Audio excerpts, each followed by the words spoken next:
Future cities of India CNBC आवाज की ऐसी पेशकश है जहां हम देश के उन उभरते शहरों को पहचानते हैं जिनमें भारत का भविष्य का शहर बनने की क्षमता है। आज हम बात करेंगे नासिक की। कुंभ का मेला हो, प्याज और अंगूर की खेती हो या उद्योग, इंफ्रास्ट्रक्चर हो या देश की वाइन कैपिटल, नासिक अपनी इन सब खासियतों के चलते फ्यूचर सिटी यानी भविष्य का शहर बनने का पूरा दमखम रखता है। इस एक घंटे में हम नासिक की इन्हीं खासियतों को देखेंगे, चर्चा करेंगे, साथ ही जानेंगे वो कौन सी ऐसी अड़चनें हैं जिन्हें दूर करने से नासिक एक फ्यूचर सिटी ऑफ इंडिया बन सकती है। नासिक कैसे देश की फ्यूचर सिटी बन सकती है और नासिक के सामने क्या क्या चुनौतियां और क्या क्या संभावनाएं हैं फ्यूचर सिटी बनने के लिए, इस पर चर्चा करने के लिए हमारे साथ है नासिक के deputy mayor Gurmeet Bagga, Nashik industrial manufacturing association NIMA के प्रेसिडेंट रवि वर्मा, सम्राट रुपे सीएमडी सुजॉय गुप्ता, पूर्व मिस इंडिया और सामाजिक कार्यकर्ता उत्तरा खेर, काडा कंस्ट्रक्शन के सीएमडी नरेश काडा, साथ ही हमारे साथ है सीनियर जर्नलिस्ट प्रताप थोराट। आप सभी का इस खास चर्चा में स्वागत है। तो चलिए शुरुआत करते हैं इस खास पेशकश की, जहां पर सबसे पहला मुद्दा होगा इंफ्रास्ट्रक्चर का। और मेरा पहला सवाल है बग्गा जी के लिए। ज्योग्राफिकली बहुत ही प्रेफरेबल लोकेशन पर नासिक सिचुएटेड है, साथ ही यहाँ पे गोल्डन ट्रायंगल का हिस्सा होने का भी इसको बहुत बड़ा फायदा है। डीएमआईसी के इन्वेस्टमेंट रीजन में भी ये शहर आता है। अब इन तमाम चीज़ों को ध्यान में रखते हुए अगर मैं इंफ्रास्ट्रक्चर पे फोकस करना चाहूँ तो आपको लगता है कि भारत का भविष्य का शहर बनने की क्षमता नासिक रखता है?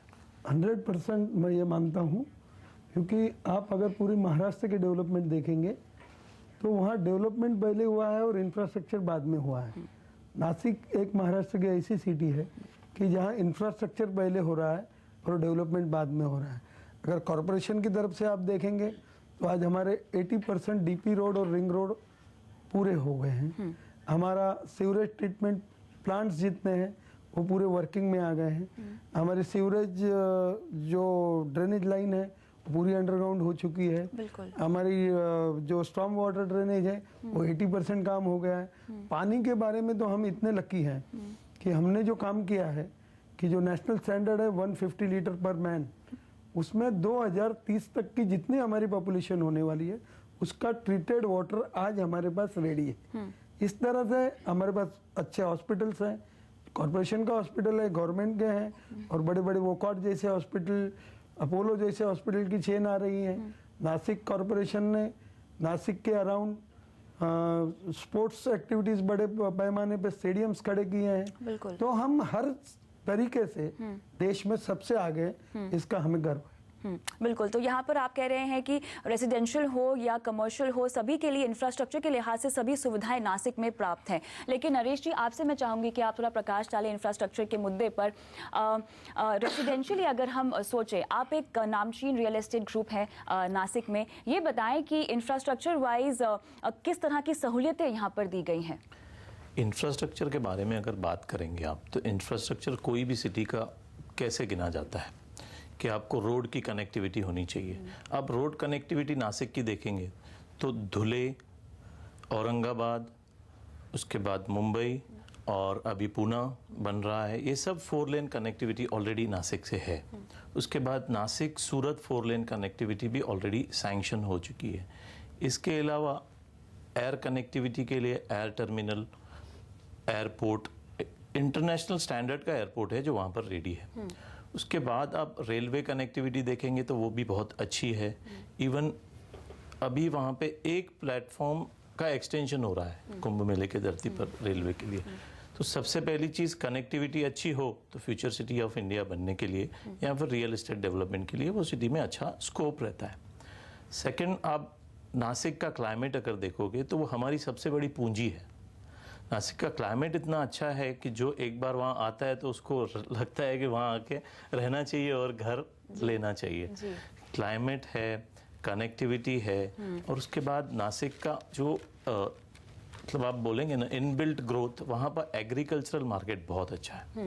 एग्रीकल्चरल ग्रोथ इतनी अच्छी है कि मैं तो बोलता हूँ मैक्सिमम सब्जियाँ जो मुंबई में आती है वो नासिक से आती हैं। उसके बाद प्याज है, हमारा अंगूर है, बहुत सी चीज़ें, मतलब उसकी वजह से फूड प्रोसेसिंग यूनिट्स को भी बहुत अच्छा बढ़ावा मिल रहा है। एग्जैक्टली, और इंडस्ट्री वाइज हर इंडस्ट्री के लिए यहाँ पे स्कोप है। आप उसके बाद एजुकेशन से रिलेटेड चले जाइए। एजुकेशन हब जो होने जा रहा है नासिक, अच्छे खासे इंस्टीट्यूट वहाँ पर आए हैं, जैसे सबका नॉलेज हब है, भुजबल नॉलेज सिटी है, और आप इंटरनेशनल स्टैंडर्ड के स्कूल्स देखेंगे तो बहुत से वहाँ पर आए हैं। इवन दिल्ली से हैं, वहाँ से अच्छे से हैं, जो इंडिया में फर्स्ट नंबर सेकंड नंबर पर हैं, इतने अच्छे स्कूल से। और इन सब मुद्दों पे हम एक एक करके यहाँ पे चर्चा करेंगे, लेकिन प्रताप जी, एक बार फिर से मैं इंफ्रास्ट्रक्चर पर ही आना चाहूंगी।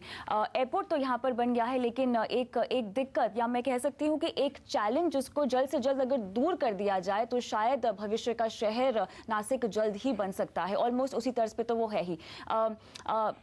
एयर कनेक्टिविटी को लेके अभी भी थोड़ी सी अड़चने हैं। साथ ही अगर हम रेलवे की बात करें तो यहाँ पे सेंटर रूट की जो ट्रेन है वो थोड़ी सी कम है। आपको लगता है कि वाकई ये बहुत बड़ा चैलेंज है अगर हम ओवरऑल इंफ्रास्ट्रक्चर की बात करें? अभी बहुत बड़ा चैलेंज नहीं, थोड़ा गवर्नमेंट अगर इस तरफ अपना ध्यान मोड़ ले, प्रायोरिटी दे, क्योंकि नासिक के बारे में आपको ये देखना पड़ेगा कि इंटरनेशनल एजेंसी है, थिंक टैंक है, सिटी मेयर्स फाउंडेशन है, तो उन्होंने जो सर्वे किया था, पूरी दुनिया का सर्वे, उस पर नासिक फास्टेस्ट डेवलपिंग सिटीज में 15 नंबर पे है, 15 या 16।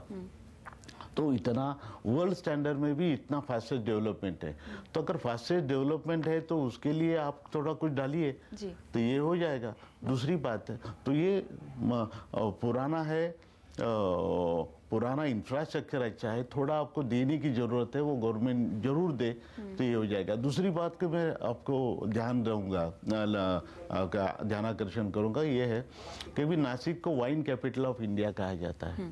क्लाइमेट तो बढ़िया है कि अप्रैल मई महीने ग्रीष्म ऋतु में भी वो 33 से आगे नहीं जाता। बिल्कुल। अभी वाइन इंडस्ट्री, ठीक है, वाइन इंडस्ट्री के अपने महाराष्ट्र में जो 70 है उसमें से आई थिंक 37-38 तो वाइनरी जहाँ है, 30 बंद है आज, 30 बंद है। इतनी इन्वेस्टमेंट है, वो तो डेढ़ इन्वेस्टमेंट हो गई, उसमें कुछ पैसा। अभी गवर्नमेंट को इतना ही करना था कि वहाँ अनइंटरप्टेड पावर सप्लाई आपको देना था, नहीं तो वाइन का प्रॉब्लम हो जाता है, वो दिया नहीं है। तो वाइन इंडस्ट्री वहाँ की तबाह हो रही है। 30 वाइनरीज अगर बंद है, क्रशिंग बंद है पिछले कुछ सालों से, बहुत बुरी बात है। और मगर नरेंद्र मोदी प्राइम मिनिस्टर कहते हैं कि मेक इन इंडिया, ये मेक इन इंडिया वाली बात है। तो मैन्युफैक्चरिंग है इधर मैन्युफैक्चरिंग है, लेकिन आप उसको मार्केटिंग नहीं कर पा रहे, ब्रांडिंग नहीं कर पा रहे। उसके लिए पैसा डालो, अनइंटरप्टेड पावर सप्लाई दे दो और इंटरनेशनल स्टैंडर्ड यानी ब्रूअर्स अच्छे लाके वाइन बनाओ, ये बहुत पैसा आता है। बिल्कुल। इंडस्ट्रीज की क्या हालत है नासिक में, उस पर प्रकाश मेरे ख्याल से रवि जी डालेंगे। रवि जी, यहाँ पर IT, pharma, auto, electrical components, इन सबकी इंडस्ट्रीज का बेस नासिक में लगातार हम देख रहे हैं पिछले 5 सालों से खास करके काफी तेजी से डेवलप हो रहा है। करंट सिनेरियो कैसा है? देखिए, अभी जो इंडस्ट्रीज़ के अंदर नासिक में एक माहौल काफ़ी बढ़िया है। लास्ट अगर आप देखोगे तो कुछ रिसेशन पीरियड अगर हम छोड़ते हैं तो अभी ये पिछले जो नई गवर्नमेंट आने के बाद में लोगों का जो मॉरल काफ़ी ऊंचा है। और अगर नासिक को बेसली आप देखोगे कि इंजीनियरिंग इंडस्ट्रीज़ है, इलेक्ट्रॉनिक इंडस्ट्रीज़ भी है थोड़ी, बट मेनली इंजीनियरिंग और इलेक्ट्रिक इंडस्ट्रीज़ में नासिक का नाम काफ़ी आगे है। और महिंद्रा जैसी कंपनियां हैं, बॉश ग्रुप है, माइको, सीमेंस, ये सब जितनी मल्टीनेशनल कंपनीज ये ऑलरेडी नासिक में बेस है। और अभी जो नासिक के अंदर जो नई इंडस्ट्रीज़ है, near about 2000 industries are in process to registered. वो ऑलरेडी जो जिला उद्योग केंद्र जिसे हम कहते हैं DIC में रजिस्टर हो चुकी है। और आने वाले 1 साल के अंदर ये इंडस्ट्रीज़ डेफिनेटली नासिक में आ रही है। और वो कहीं ना कहीं नासिक में सराउंडिंग डिस्ट्रिक्ट में सिटी के आसपास ये सब इंडस्ट्रियल हब बनने जा रहे हैं। और ऑलरेडी MIDC ने नियर अबाउट 400 हेक्टर जिसको हम कहोंगे 500 एकड़ करीब ज़मीन ऑलरेडी उन्होंने पोजीशन में ले ली है, जहाँ पे नई इंडस्ट्रियल स्टेट बसने जा रही है। ये एक बहुत बड़ी अचीवमेंट अभी नासिक के लिए है, जिसकी वजह से कि जितनी भी फार्मा इंडस्ट्रीज आ रही है, नियर अबाउट अभी कुछ नई फार्मा इंडस्ट्रीज आ रही है। 100 करोड़ रुपीज़ के 2 प्रोजेक्ट्स ही फिलहाल they are going to establish in that industrial area. So ये एक बड़ी अचीवमेंट है नासिक के लिए। और ऑफ कोर्स जैसे इन्होंने काड़ा जी ने बताया कि हमारे पास बहुत अच्छी तरह से कॉलेजेस है, नियर अबाउट 25 इंजीनियरिंग कॉलेजेस है और कुछ मेडिकल कॉलेजेस भी अवेलेबल है 15 करीब, और बिजनेस स्कूल ऑफ मैनेजमेंट्स के बहुत अच्छे स्कूल है, 15 MBA कॉलेजेस है नासिक में। तो वर्कमैनशिप जिसको हम कहेंगे कि skill workforce is available in Nashik. तो जहाँ तक मैं देखता हूँ आने वाले फ्यूचर में नासिक में बहुत अच्छा स्कोप है इंडस्ट्रीज के लिए ग्रोथ होने के लिए। बिल्कुल। लेकिन बग्गा जी, जैसे कि यहाँ पर थोराट जी ने वाइन इंडस्ट्रीज की एक पॉइंट निकाला है, आपको लगता है कि इनकी हालत सुधारने के लिए कुछ खास कदम उठाए जा रहे हैं? बिकॉज देखा जाए तो वाइन कैपिटल कहा जाता है नासिक को, हमारे देश का खासियत है वाइन नासिक की, क्या कदम उठाए जा रहे हैं? नहीं, इसमें से थोराट जी ने कहा उसमें थोड़ा सा बदल हुआ है कि उसमें कुछ इंडस्ट्री अभी चालू हो गई है। ओके। और अभी लेटेस्ट जो है 16 में 30% शेयर्स रिलायंस ने लिए जी। तो इसका जो जितनी छोटी वाइन कंपनीज है इनको बहुत बड़ा एक सपोर्ट मिलेगा, क्योंकि उनसे इनके ब्रांड नेम पे वाइन बना के ली जाएगी। और इसी तरीके से आज 15 से 16 वो 30 में से चालू हो चुकी है। और जैसा अभी रिलायंस ने लेने के बाद मैं समझता हूँ कि अगले साल इसमें की 90% वाइनरीज फिर से चालू होंगी, क्योंकि छोटी वाइनरीज को मार्केटिंग, बिल्कुल बिल्कुल, उनका प्रोडक्ट का क्वालिटी, इसमें बहुत उनको डिफिकल्टी आती है। सिर्फ पावर से बंद है ऐसा नहीं है, तो उनकी क्वालिटी मेंटेन नहीं हुई या उनको अनेक प्रॉब्लम आए क्योंकि उनका इंफ्रास्ट्रक्चर छोटा था। पर अब रिलायंस ने लेने के बाद और सूला और रिलायंस में शेयर लेने के बाद इन सब इंडस्ट्रीज को इनका प्रोडक्ट बना के देने के लिए इनको बहुत बड़ा एक काम मिलेगा। और मेरे ख्याल से अगर ये इस तरीके से चालू हो गए तो और 20-25 वाइनरीज आगे आने वाले दिनों में चालू हो। बेसिकली फंडिंग की प्रॉब्लम है जिसको सुलझाने की और जिसको सॉल्व करने की सबसे ज्यादा जरूरत है। फंडिंग की है, प्रोडक्ट मार्केटिंग की है। अब उसके लिए गवर्नमेंट की कुछ पॉलिसीज है कि जैसे समझो नासिक के वाइनरीज वाले को अगर दिल्ली बेचने जाना है तो उसको 30 लाख रुपए साल का भरना पड़ता है। तो वो अकेले छोटे उसको रास नहीं आता है, वो उसको पूरा नहीं बढ़ सकता है। तो अब ये बड़े ब्रांड नेम के नीचे अगर वो प्रोडक्ट बना के देंगे तो उनको बिल्कुल वो सरवाइव हो जाएंगे। बिल्कुल। उत्तरा जी, आपके पास आना चाहूंगी। आपका व्यू शायद बहुत ही अलग होगा। जितनी भी चर्चा हमने की है यहाँ पे, हम इंडस्ट्री डेवलपमेंट की बात कर रहे हैं, इंफ्रास्ट्रक्चर की बात कर रहे हैं। आपके हिसाब से वो सबसे बड़ा चैलेंज क्या है इंफ्रास्ट्रक्चर के लिए, अगर नासिक की बात करें? मेरे को लगता है कि नासिक को हमेशा एक स्टेप ब्रदरली ट्रीटमेंट मिली है। नासिक में सब चीज़ें जो उन्होंने बताई है सब मौजूद है। पर अगर आप दिल्ली जाओ और लोगों को बोलो कि मैं नासिक से हूँ तो वो बोलेंगे नासिक कहाँ पे है? नासिक नागपुर पे के पास शायद होगा Nashik.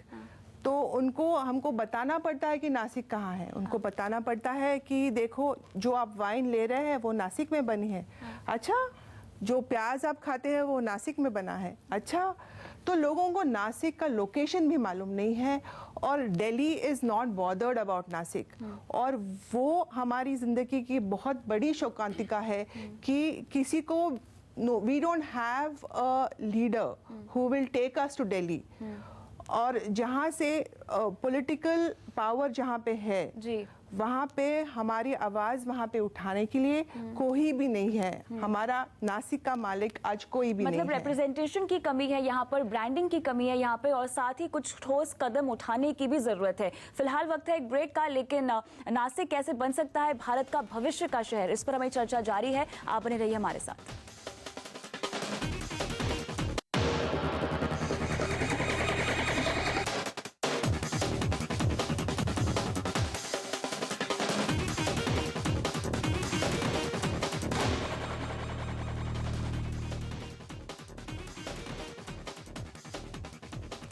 Future city of India में हमने अब की बार रुख किया है नासिक का, और ब्रेक पर जाने से पहले हमने बात की यहाँ के इंफ्रास्ट्रक्चर के बारे में और साथ ही हमने बात की इंडस्ट्रियल डेवलपमेंट के बारे में। लेकिन अब फोकस करते हैं थोड़े से एनवायरमेंटल इश्यूज पर जो कि यहाँ पर उत्तरा खेर जी ने छेड़े हुए हैं। और अब मैं आपका टेक लेना चाहूँगी सुजॉय इसी मुद्दे पर।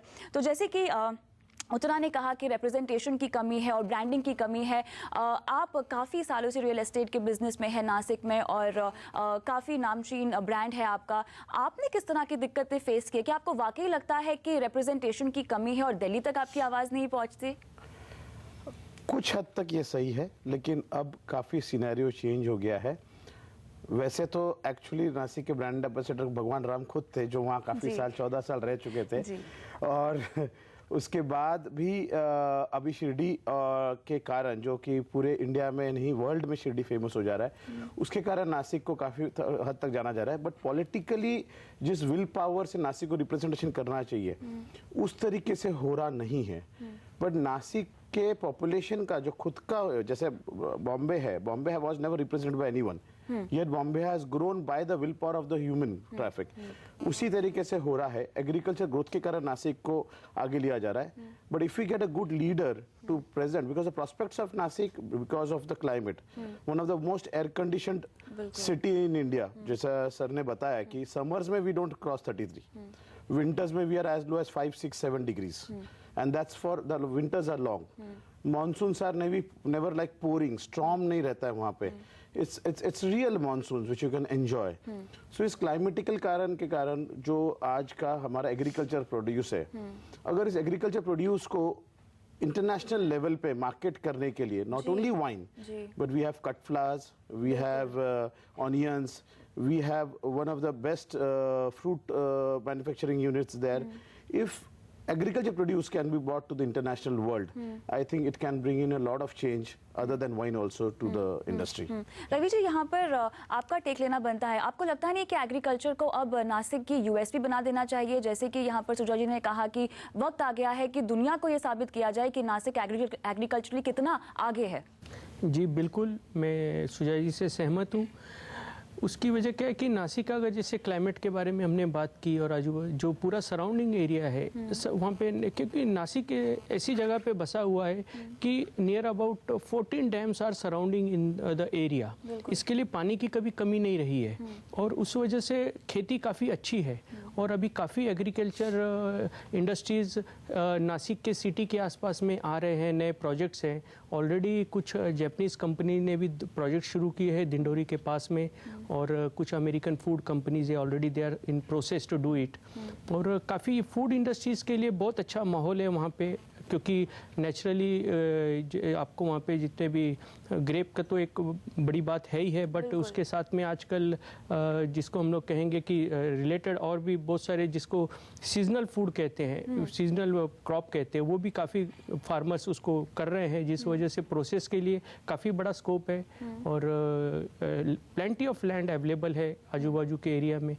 तो अगर फूड इंडस्ट्रीज़ अगर आती है तो इसमें, और ऑलरेडी एज अ नीमा हम लोग उस पर बहुत बड़ा फोकस दे रहे हैं, और हम ऑलरेडी गवर्नमेंट से इस बारे में मांग भी करते आए हैं कि वहाँ पे हमें फूड प्रोसेस इंडस्ट्रीज़ को कुछ स्पेशल उसको कुछ फैसिलिटीज़ दी जाए। जैसे बग्गा जी ने कहा कि ऑलरेडी जैसे वाइनरी अपकमिंग हो रही है, कुछ प्रॉब्लम्स है वो फेस करके वो लोग आगे आ रहे हैं, तो उसके लिए हमने ऑलरेडी मांग उठाई थी गवर्नमेंट के पास कि वाइनरीज के लिए कुछ स्पेशल सब्सिडी दी जाए या कुछ टैक्सेस में उनको छूट दी जाए। बिल्कुल। तो ये यानी मतलब काम चल रहा है, और एक बात तो है साफ कि फैसिलिटीज सब कुछ है, सिर्फ यहाँ पे अवेयरनेस की कमी है शायद। तो थोराट जी, आपको लगता नहीं है कि अवेयरनेस लाने के लिए आपको ब्रांडिंग करने की जरूरत है? ब्रांडिंग की डिमांड है वाइनरी इंडस्ट्री की, उसके लिए 200 करोड़ रुपए उन्होंने मांगे हैं महाराष्ट्र गवर्नमेंट से। ब्रांडिंग तो चाहिए ही, लेकिन लोग जैसे फार्मर है, प्राइवेट एंटरप्रेन्योर ही है, वो जाता। अभी नासिक में कुछ ब्लॉक्स में पानी की जो कमी है, तो ग्रेप्स को छोड़ के वो अनार पे जा रहे हैं। जैसे बागलान वगैरह इलाका है, वो अनार पे जा रहे हैं। एक दूसरा ना, जैसे फ्रांस एक वेजिटेबल गार्डन है वेस्टर्न यूरोप का, वैसे नासिक है। नासिक को मार्केट था बम्बई, इतनी सब्जी तो नासिक से अलावा बम्बई वाले कोई खाते ही नहीं, ऐसी बात है। अगर यहाँ उनको धनिया चाहिए तो खुशबूदार नासिक का ही चाहिए, टोमेटो, ये बातें होती है। अभी तो स्ट्रॉबेरी में भी गए हैं। तो फूड प्रोसेसिंग को उन्होंने, रवि जी ने बात की, फूड प्रोसेसिंग ज्यादा होना चाहिए, इसी बात ये होता। लेकिन सबसे अभी देखिए कि हमारा पूरे हिंदुस्तान का मैन्युफैक्चरिंग सेक्टर सिर्फ 16% है, उसको हम 25% तक ले जाना चाहते। सर्विस इंडस्ट्री पे ज्यादा हमारे जा रहा है। लेकिन ये करने के लिए अभी जो मोदी जी ने, नए प्राइम मिनिस्टर ने जो नारा दिया है कि मेक इन इंडिया, तो मेक इन इंडिया में आप नासिक पर ज्यादा ध्यान दो, ये मैं कहूंगा। क्योंकि अभी वहां अगर अच्छा ग्रेप है, टेबल ग्रेप की तो रेवोल्यूशन की है नासिक ने। वहाँ का ग्रेप जाता है यूरोप में अन्य जगह। तो वाइन अगर बन रही है तो मैं वहाँ ऑलरेडी बन रही है ना वाइन, उसके लिए आपको जो फैसिलिटी देना है वो दे दो, क्योंकि वो बेचना कैसे वो नहीं जानते। तो make in India already Nashik में है, वाइन है, उसको दे दो। और या तो दूसरे पे फूड प्रोसेसिंग है, फूड प्रोसेसिंग के लिए उनकी जो फैसिलिटी है मैक्सिमम दे दो। वो एक्सपोर्ट ओरिएंटेड ये सब बनाइए, तो इससे कुछ बनेगा, इसको बढ़ावा मिलेगा। बिल्कुल बग्गा जी, यहाँ पर आपसे मैं जवाब चाहूंगी। और खास तौर से यहाँ पर चूंकि मोदी जी का भी अभियान शुरू हुआ है मेक इन इंडिया, इस तर्ज पे मैन्युफैक्चरर्स को और खासतौर से एंटरप्रेन्योर्स को किस तरह से बढ़ावा दिया जा रहा है नासिक में? नहीं, इसके लिए तो थोड़ा सा गवर्नमेंट ने आगे होना जरूरी है कि जैसा थोराट जी ने कहा बिल्कुल सही है कि आज अनार हो रहा है, नासिक का अनार बेस्ट अनार है आज, एग्जैक्टली ग्रेप्स बेस्ट है। पर इसके लिए प्रोसेसिंग जब तक यूनिट लगते नहीं है तब तक उनको रेट नहीं मिलेगा, और रेट नहीं मिलेगा तो आगे ये रुक जाएगा। इसके लिए गवर्नमेंट ने यहाँ इसके फ्रूट प्रोसेसिंग के रिलेटेड एक कोई तो भी इंस्टीट्यूट चालू करनी चाहिए जिसमें लोगों को इसमें ट्रेनिंग देना जरूरी है। और वैसा मैन पावर अगर मिलेगा और कुछ ग्रुप्स आने चाहिए बड़े बड़े, उस तरीके से काम चल रहा है, लेकिन अभी वो पूरे ढंग से हुआ नहीं, तो उस तरीके से पहले काम करना जरूरी है। बाकी एग्रीकल्चर में आज अगर आप देखेंगे तो महाराष्ट्र में एक ही डिस्ट्रिक्ट ऐसा है कि जहाँ एकरेज में 5 या 6 लाख रुपए तक इनकम फार्मर निकालता है। ये आपको ऑल ओवर इंडिया कहीं भी इतना इनकम दिखेगा नहीं, लेकिन अगर वो प्रोडक्ट का अगर बाय प्रोडक्ट नहीं निकलेगा, प्रोसेसिंग नहीं होगा, तो ये बचेगा नहीं। बिल्कुल। और इतना अच्छा प्रोडक्ट में अगर प्रोसेसिंग होगा तो मेरे ख्याल से हम वर्ल्ड मार्केट कैप्चर कर सकते हैं। आज हमारा फार्मर जो कुछ एक्सपोर्ट कर रहा है अंगूर, उसको कोई गवर्नमेंट का सपोर्ट नहीं है। चिली हमारे कंपटीशन में जब यूरोप में आती है तो चिली का गवर्नमेंट वहाँ आके बैठता है, और इंडिया के बारे में ये कभी होता नहीं। कभी हमारा माल जब रिफ्यूज होता है तो हमारा फार्मर झगड़ा करता है। इसको अगर गवर्नमेंट ने हमको सिर्फ हाथ रखा पीछे, थोड़ा सपोर्ट किया, तो आज जो 200 कंटेनर जा रहे हैं वो 600-800 कंटेनर तक हम ले जा सकते हैं। क्लियरली, तो यहाँ पे सपोर्ट की भी जरूरत है। लेकिन उत्तरा जी, एक बहुत इंपॉर्टेंट पॉइंट यहाँ बग्गा जी ने कही, वो है स्किल डेवलपमेंट की। एजुकेशन और स्किल डेवलपमेंट पे मैं आना चाहूंगी यहाँ पे। जैसे कि हम सब जानते हैं नासिक में करीब 19 इंजीनियरिंग और 13 मैनेजमेंट कॉलेजेस मौजूद हैं, साथ ही यहाँ पर लगभग 15 मेडिकल कॉलेजेस हैं और काफ़ी नामचीन यूनिवर्सिटीज़ और इंस्टीट्यूट्स हैं यहाँ पर। लेकिन आपको लगता है कि स्किल डेवलपमेंट के मामले में ये इनफ है? जिस रफ्तार से नासिक आगे बढ़ सकता है, क्या उसको उसके कंपैरिजन में जो अवेलेबिलिटी है स्किल डेवलपमेंट की वो काफ़ी है? There is always scope for more. बिल्कुल। पर today I think we have the best of colleges, best of schools, and I think more is always welcome. तो आज के लिए I think it's quite enough, but there are very, very good. We also have a dental college in Nasik, which you did not mention, or we have international schools in Nasik, boarding schools in Nasik. So सब वहाँ पे मौजूद है, बस लोगों तक पहुंचनी चाहिए ये बात कि नासिक में सब मौजूद है, and you have to make use of it. बिल्कुल, तो यहाँ पे लोगों तक कैसे अपनी खासियतों को पहुंचाया जाए और कैसे ब्रांडिंग की जाए नासिक की, इसी पर हमारी चर्चा जारी है। फिलहाल वक्त है एक ब्रेक का, आप बने रहिए हमारे साथ।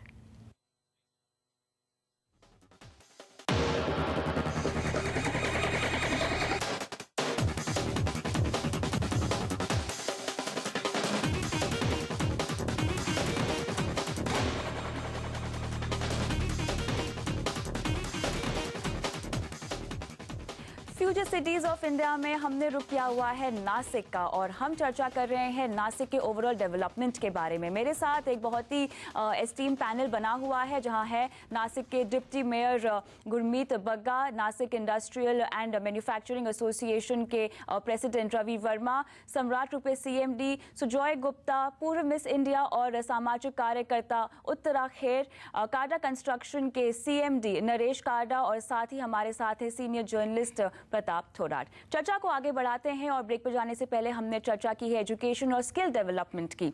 यहाँ पे नरेश जी, आपका टेक में लेना चाहूंगी। जैसे कि उत्तरा जी ने कहा कि अवेलेबिलिटी है स्किल डेवलपमेंट की भी, और एजुकेशन भी बहुत अच्छी दी जा रही है, काफ़ी नामचीन इंस्टीट्यूट्स हैं नासिक में, लेकिन इसकी ऑप्टिमम यूटिलाइजेशन क्यों नहीं हो रही है अगर इतनी सब अवेलेबिलिटी है? यूटिलाइजेशन में अगर आप देखोगे तो स्किल मैन पावर नासिक में अवेलेबल भी है और तैयार भी होता है, जो मुंबई और पुणे जाता है, जहाँ पर उनको पे स्केल तो बहुत बड़ा कंसर्न है, तो लोग वहाँ ट्राई करते हैं कि नासिक की जगह पे मुंबई और पुणे जाके उनको अच्छा पे स्केल मिलता है। तो जैसे अभी आप ये मोदी जी की सरकार आने के बाद एक डिक्लेरेशन हुआ नासिक में कि नासिक को इलेक्ट्रॉनिक हब के लिए शॉर्टलिस्ट किया उन्होंने। जी जी। इस टाइप का डेवलपमेंट अगर नासिक में जल्द से जल्द स्टार्ट हो जाए, और आप देखोगे तो DMIC है जो दिल्ली मुंबई इंडस्ट्रियल कॉरिडोर, उसके कंसर्न में अगर वहाँ पर इंडस्ट्रियल डेवलपमेंट चालू हो जाए जिसके लिए सफिशिएंट लैंड, एम्पल वाटर, सब चीज़ें अवेलेबल हैं, तो ये सब चालू होने से यही स्किल्ड मैन पावर नासिक में काम में आएगा। बिल्कुल बिल्कुल रवि जी, लेकिन यहाँ पर जैसे कि हमारी बात हुई थी, फूड प्रोसेसिंग यूनिट्स लगने शुरू हो चुके हैं। क्या आपको लगता है कि इन सब के लिए आपके पास इनफ लेबर अवेलेबल है या वर्कफोर्स अवेलेबल है? जी हाँ, बिल्कुल नासिक में स्किल वर्कफोर्स अवेलेबल है। और अगर आप देखोगे तो जैसे थोड़ा टाइम पहले हमने बात की है कि कॉलेजेस से different type of colleges is there, और कुछ इसके लिए already as a industrial association हम लोग ऑलवेज इसकी कोशिश करते हैं कि लोगों को एज अ इंडस्ट्रीज़, अभी एक सेंट्रल गवर्नमेंट की भी एक स्कीम आई है जिसके अंदर की पर्टिकुलर इंडस्ट्रीज़ के लिए अगर कोई उनको रिक्वायरमेंट है कि हमारे आदमियों को इस तरह से ट्रेन किया जाए, तो वो एक ट्रेनिंग प्रोग्राम हम लोग चला रहे हैं। और उसके अंदर सेंट्रल गवर्नमेंट कुछ हेल्प भी दे रही है, जो आदमी उसमें से कुछ ट्रेनिंग लेता है तो उसको उसका जो भी खर्चा आता है गवर्नमेंट उसमें से 80% उन्हें रिफंड करती है। तो इस टाइप के प्रोग्राम ऑलरेडी हम एज ए इंडस्ट्रीज़ की तरफ से चला रहे हैं। और जैसा अभी नरेश जी ने कहा कि कुछ लोग बाहर जा रहे हैं, मैं नहीं समझता हूँ कि ऐसी कोई अभी बाहर जाने की ज़रूरत है। नासिक में बहुत बड़ा स्कोप है और already as a fast developing city और नई इंडस्ट्रीज़ आ रही है।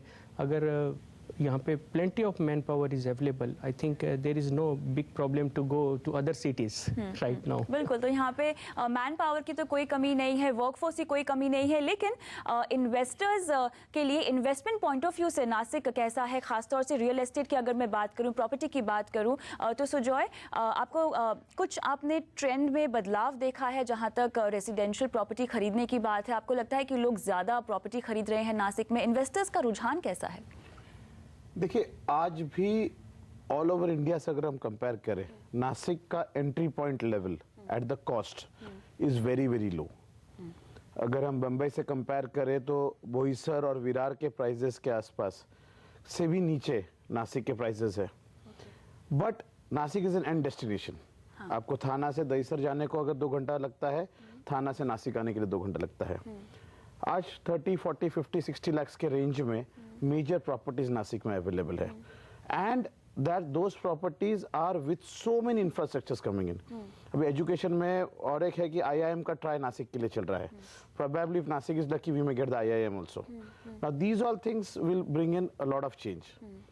जो इन्होंने बताया कि regarding man power availability, man power तब रहता है जब लाइफस्टाइल डेवलप होती है।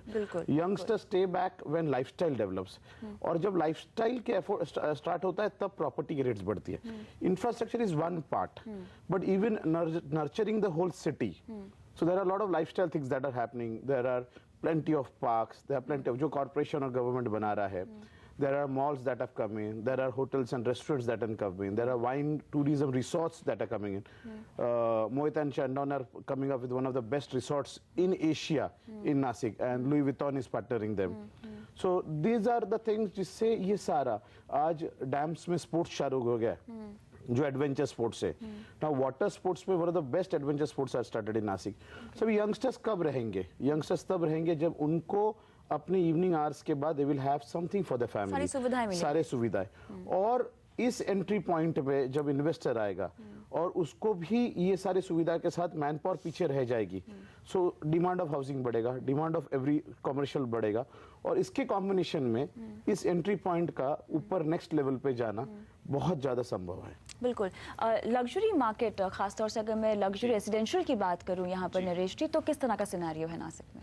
नासिक में ऐसा है ना, नासिक आपको lower middle class, upper class सबके लिए अवेलेबिलिटीज़ हैं और अफोर्डेबिलिटी आप देखोगे तो नासिक की आप कंपेयर करोगे मुंबई और पुणे से तो नासिक बहुत सस्ता है और आपका लग्जरी सेगमेंट भी अगर नासिक का पकड़िए तो मैक्सिमम 1 करोड़ 1.5 करोड़ तक का फ्लैट का बजट है, जो वैसे लोअर क्लास में आप जाएंगे तो 15 लाख से भी होता है स्टार्ट। तो नासिक में हर एक बजट की अवेलेबिलिटी है और लग्जरियस क्लास का भी एक अच्छा एक पर्टिकुलर डिमांड भी है, पर्टिकुलर एरिया में वो चलता है और हो रहा है। उत्तरा जी, यहाँ पर बाकी मुद्दों पे मैं चाहूंगी कि आप अपनी राय मुझे दें।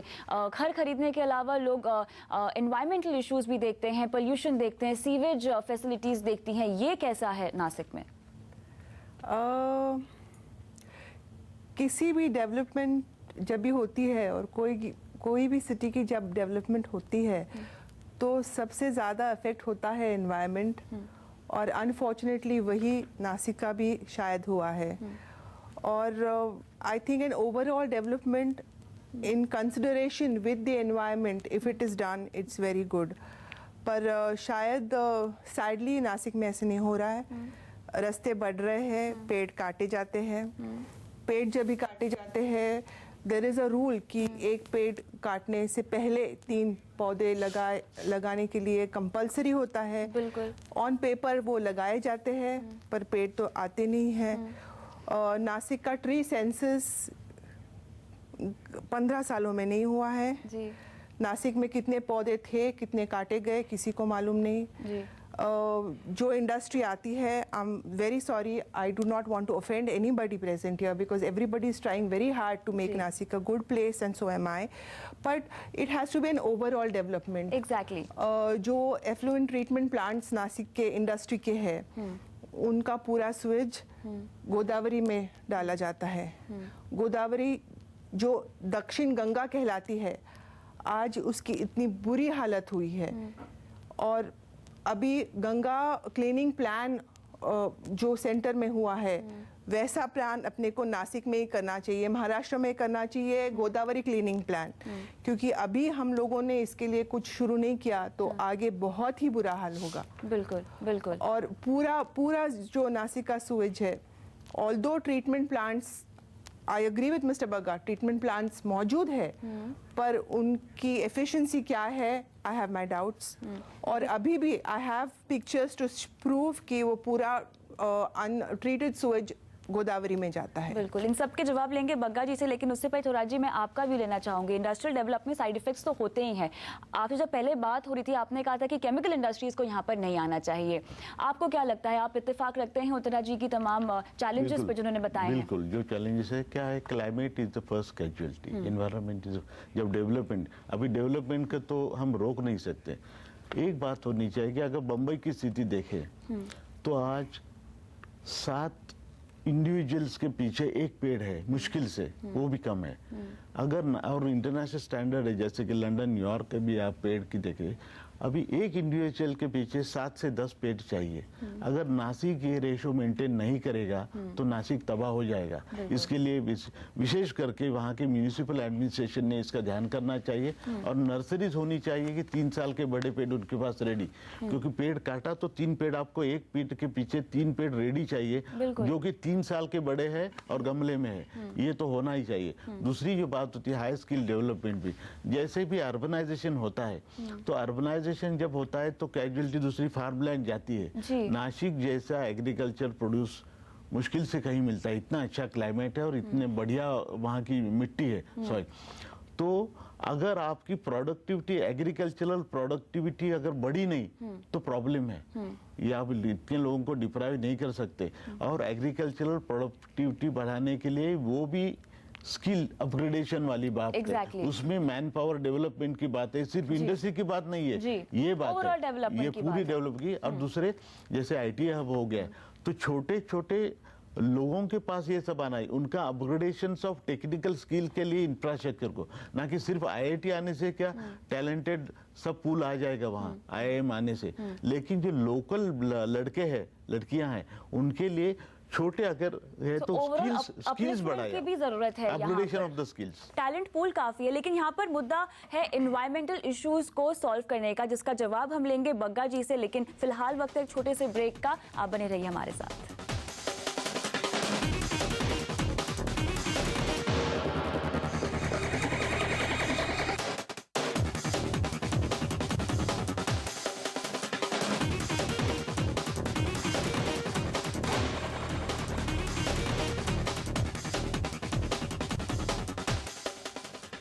Future city of India Nashik में आपका फिर से स्वागत है। ब्रेक पर जाने से पहले यहाँ पर हमारे पैनलिस्ट ने कुछ एनवायरमेंटल इश्यूज छेड़े हैं जिनका जवाब मैं चाहूँगी डिप्टी मेयर साहब मिस्टर बग्गा हमें दे। तो गोदावरी की पोल्यूशन को लेकर और साथ ही जिस तरह की सीवेज प्रॉब्लम सामने आई है, जो भी यहाँ पे पॉइंट्स उठाए गए हैं, उनको लेके किस तरह का काम चल रहा है? नहीं, वो जो उत्तरा जी ने कहा है बिल्कुल सही है कि आज हमारी जो सीवरेज कैपेसिटी है वो कम बढ़ रही है, इसलिए हमारे 4 प्लांट ऑलरेडी अभी काम चल रहा है और आने वाले 1-2 महीने में उसमें से 80% वर्किंग में आ जाएंगे। पेड़ के बारे में भी जो उन्होंने कहा है वो भी सही है कि पेड़ नासिक के बहुत काटे जा चुके हैं, क्योंकि नासिक ये गुलशनाबाद कहते थे, ग्रीन सिटी कहते थे। भले और शहरों से मुताबिक नासिक ग्रीन होगा, मगर अब हमें और ग्रीन करना चाहिए। जो थोरात साहब ने कहा वो भी सही है। इसके लिए हम एक एक्शन प्लान बना रहे हैं और आने वाले कुछ दिनों में हमारी जितनी ओपन स्पेसेस है वहाँ आपको एग्रो फॉरेस्ट्री दिखेगी और बल्क तरीके से हम पेड़ लगाने जा रहे हैं और इसका रिजल्ट हम आपको 1 या 1.5 साल में दे सकेंगे। चलिए, यहाँ पे उत्तरा जी 1 से 1.5 साल में आपको रिजल्ट मिल जाएगा, ये मानना है बग्गा जी का। लेकिन हम तमाम मुद्दों पे तो बात कर ही रहे हैं, लेकिन नासिक अपनी धार्मिक धरोहर के लिए भी बहुत जाना जाता है, जिसको मेरे ख्याल से एक टूरिज्म अपॉर्चुनिटी की तरह प्रमोट करना चाहिए। थोराट जी, आपका क्या मानना है? टूरिज्म तो है ही। अभी अगले साल कुंभ मेला है अगले साल, और नासिक तो ऐसी स्थिति है कि 4 जो भी कुंभ के क्षेत्र है उसमें से एक नासिक है। तो कुंभ के लिए वो ज्यादा से ज्यादा साफ सुथरा हो, ज्यादा से ज्यादा फैसिलिटीज हो, इसके लिए गवर्नमेंट को वॉर फुटिंग पे काम करना चाहिए। एक बात होगी। दूसरी बात होती है कि जैसे कि भी पॉपुलेशन बढ़ती है, इंडस्ट्रियलाइजेशन बढ़ता है, तो कुंभ के दौरान लोग भी आते हैं। एक तो क्राइम भी थोड़ा बढ़ता है। अभी क्राइम है, वहाँ का डिफेंस एस्टेब्लिशमेंट होने के कारण और नासिक का जो भी स्वभाव है आंतरिक, उसके वजह से वहाँ लॉ एंड ऑर्डर अच्छी है। लेकिन हाल ही लॉ एंड ऑर्डर थोड़ी बिगड़नी चालू होगी, तो नासिक वालों ने भी और जो एडमिनिस्ट्रेटर ने ये देखना चाहिए कि वहाँ नासिक में लॉ एंड ऑर्डर पहले कब खत्म हो गया था, जब शूर्पणखा आई थी तपोवन में, तब लक्ष्मण जी ने उसका नाक काटा तो भेजा था कि भाई लॉ एंड ऑर्डर यहाँ का आकर नहीं बिगाड़ सकते आप। जब रावण आ गए, सीता को उठा के ले गए, सोने की लंका उन्होंने जला दी थी। तो नासिक में लॉ एंड ऑर्डर के जैसे भी पॉपुलेशन बढ़ रही है, तो नासिक का ये जो ट्रेडिशन है वो को भी ध्यान रखे और लॉ एंड ऑर्डर को बिल्कुल बरकरार रखे। और ट्रेडिशन को प्रमोट करने की बहुत जरूरत है सुजॉय। यहाँ पे टूरिज्म एक बहुत ही इंपॉर्टेंट इंडस्ट्री है जो नासिक के बहुत काम आ सकती है। इसका ऑप्टिमम यूटिलाइजेशन, इसको प्रमोट किस तरह से किया जाए, आपके मुताबिक क्या स्टेप्स उठाने चाहिए? देखिए, already I think wine tourism के लिए काफी बड़े स्टेप्स उठाए जा रहे हैं। सुला has made Nashik international, right. उसके बाद दूसरा टूरिज्म जो है दैट इज एग्रो टूरिज्म के सिवा, इसमें एग्रो टूरिज्म में आजकल स्टूडेंट्स है जो फ्लोरीटेक और एग्रीटेक को सीखने आ रहे हैं, समझने आ रहे हैं, कुछ दिन आ रहे हैं, रह रहे हैं, they are trying to understand. It's not India, abroad से भी काफी लोग आ रहे हैं स्टडी करने के लिए। Second tourism that is increasing is because of Shirdi. आज शिरडी 1 घंटे पे आ चुका है। People go to Shirdi but stay back in Nashik. Trimbakeshwar है जहाँ पे एक ऐसी पूजा है जिसको नारायण नागबली बोलते हैं, वो सिर्फ पूरे वर्ल्ड में एक ही जगह होती है। सो इसके लिए वहाँ के फैसिलिटीज में काफी चेंजेस आई है। One of the best cycle tracks of India is been made between Nashik and Trimbakeshwar, जो कंप्लीट होते आया है। Most of the things are just on the verge of completion. फिर मेडिकल टूरिज्म है। आज टॉप के हॉस्पिटल्स नासिक में आ चुके हैं। You say Wockhardt, Sahyadri, Apollo, you name it, and they are all there. जिस मेडिकल का एक्सपेंसेस बॉम्बे में फॉर एक्स आता है, वो एक्स माइनस 45% नासिक में आ रहा है। So people are also touring there for their medical better health. First is the facilities, second is the climate. उसका बहुत बड़ा टूरिज्म बढ़ रहा है। Third is also the other tourism which is there because of the climate and the monsoons and the other movie industry and everything going there for shooting of shootings and everything. Uttara ji ने इस industry को देखा है नजदीक से। It's increasing a lot in Nashik because वहाँ पे काफी फैसिलिटीज अभी शूटिंग के लिए आ रही है। This all things is boosting tourism in a big way. बिल्कुल, लेकिन यहाँ बग्गा जी एक अहम मुद्दा है सेफ्टी सिक्योरिटी का, और साथ ही दूसरा सवाल आपसे होगा कुंभ की मेले की क्या तैयारियां हैं। तो जैसा कि लॉ एंड ऑर्डर का एक सवाल यहाँ पे थोराट जी ने भी उठाया है, वो किस तरह से आपने इंश्योर किया हुआ है कि टूरिज्म सेक्टर उससे अफेक्टेड ना हो यहाँ का? नहीं, लॉ एंड ऑर्डर तो ये स्टेट गवर्नमेंट का सब्जेक्ट है, लेकिन मेरे ख्याल से नासिक के लोग शांति प्रिय हैं, तो वो अपना लॉ एंड ऑर्डर, ठीक है कुछ छोटी मोटी घटनाएं होती है, नासिक में कंपेरेटिव लॉ एंड ऑर्डर अच्छा है। अभी के सीपी आए हैं वो उन्होंने भी अच्छा कमांड किया है। और सिंहस्थ के बारे में अगर कुंभ मेले के बारे में कहेंगे तो कुंभ मेले में हमारा 2300 करोड़ का प्लान सैंक्शन है, जिसमें कॉरपोरेशन का अकेले का 1000 करोड़ का है। हमारे सब वर्क जितने काम हैं वो अच्छे ढंग से चल रहे हैं। सिर्फ इसमें एक ही हमारी डिमांड है कि स्टेट गवर्नमेंट अपना हिस्सा दे रही है, सेंट्रल गवर्नमेंट का हिस्सा आया नहीं है। सेंट्रल गवर्नमेंट ने इलाहाबाद के लिए 1100 करोड़ रुपए दिया था। नांदेड़ में जो गुरु की गद्दी का प्रोग्राम हुआ था वहाँ भी सेंट्रल गवर्नमेंट ने 900 करोड़ दिया था। अगर सेंट्रल गवर्नमेंट हमें जो आने वाले दिनों में, पिछले 12 साल पहले कुंभ में भी सेंट्रल गवर्नमेंट ने हमें 100 करोड़ रुपए दिया था। आज के उस रेशो में अगर 1500 करोड़ सेंट्रल गवर्नमेंट से आ जाते हैं तो हमारे सब काम अच्छे होंगे और अच्छे ढंग का एक कुंभ देश में हम लोगों के सामने पेश करेंगे और अच्छे ढंग से कुंभ लोग एंजॉय कर सकते। बिल्कुल। नरेश जी, ओवरऑल टूरिज्म के बारे में अगर मैं बात करूं तो अगर यहाँ पर जिस तरह से सुजॉय ने कहा कि बहुत स्कोप है, अगर इसी तरह से डेवलप होता है, कितना कंट्रीब्यूट करेगा ये ओवरऑल नासिक को? अगर मैं सिर्फ टूरिज्म सेक्टर की बात करूं, टूरिज्म सेक्टर में ऐसा है ना, आप नासिक में बीच में एक बुक मैंने देखा 101 ट्रैकिंग पॉइंट्स है वहाँ पर। उसके बाद आप इसको त्र्यंबकेश्वर देखोगे तो ये 12 ज्योतिर्लिंगों में से एक है जो अपने भारत में है। उसमें से उसकी एक अलग ही महानता है, वहाँ लोग आते हैं। और उसका जो रोड बन रहा है, 4 लेन बन रहा है, साइकिल ट्रैक बन रहा है, ये सब डेवलप, टूरिज्म से रिलेटेड डेवलपमेंट हो रही है। उसके बाद आप ये हमारे पास एक ये है सप्तशृंगी गढ़, एक मंदिर है, वो भी, उसकी भी बहुत बड़ी महानता है। वहाँ पर का भी डेवलपमेंट बहुत अच्छा हुआ है, रोड हैं कनेक्टेड, ये है। तो टूरिज्म को नासिक में स्कोप है और अभी भी वहाँ पर टूरिज्म अच्छा है। बिल्कुल। तो यहाँ पर टूरिज्म एक बहुत प्रॉमिसिंग सेक्टर उभर के आ सकता है। अभी तक काफ़ी हद तक आगे बढ़ा है, लेकिन डेफिनेटली और सपोर्ट की ज़रूरत है। यहाँ पर हम ऑलमोस्ट हमारी चर्चा के अंतिम पड़ाव में आ गए हैं, जहाँ पर मैं हर एक हमारे पैनलिस्ट से जानना चाहूँगी कि अगले 5 साल में वो नासिक को कहाँ देखते हैं। तो उत्तरा जी, जल्दी से जानना चाहेंगे आपसे कि आप नेक्स्ट 5 ईयर्स में नासिक को कहाँ देखती हैं? Hopefully a very well developed city with internal transport systems in place and an environmentally great city. I'm hoping for that. तो राज जी, आप? ये तो 16वां फास्टेस्ट ग्रोइंग सिटी है ही वर्ल्ड के सर्वे के मुताबिक। तो उसका एक ग्रीनर सिटी हो, उसका नाम गुलशनाबाद था। जब मुगल उन पर कब्जे में था तो गुलशनाबाद था। और राम ने भी यहाँ क्लाइमेट देख ही आए थे। तो नासिक का क्लाइमेट पॉपुलेशन बढ़ने के कारण खत्म ना हो, जैसे कि पूना का खत्म हो गया। पूना एक एग्जाम्पल है, पूना बढ़िया क्लाइमेट था, लेकिन तो वो नासिक और बढ़े। तो एक ग्रीनर सिटी उभर के निकले, आपका क्या कहना है? नासिक को अभी भी, नासिक के सिटी के लिए स्लोगन है ग्रीन सिटी क्लीन सिटी। और नासिक का आप प्लानिंग देखेंगे, इंफ्रास्ट्रक्चर देखेंगे, एज कम्पेयर टू मुंबई और Pune, Nashik is the well planned city. बिल्कुल। बग्गा जी, आपका क्या कहना है? 5 साल में आने वाले देश में का सबसे अच्छा शहर, स्वच्छ और सुंदर शहर करके जाना जाएगा। रवि जी, आप कहाँ देखते हैं 5 साल बाद? बिल्कुल, मैं गुरमीत जी से सहमत हूँ। देखिए, नासिक में एक तो जो इंडस्ट्रीज़ है, पोल्यूटेड फ्री इंडस्ट्रीज़ है।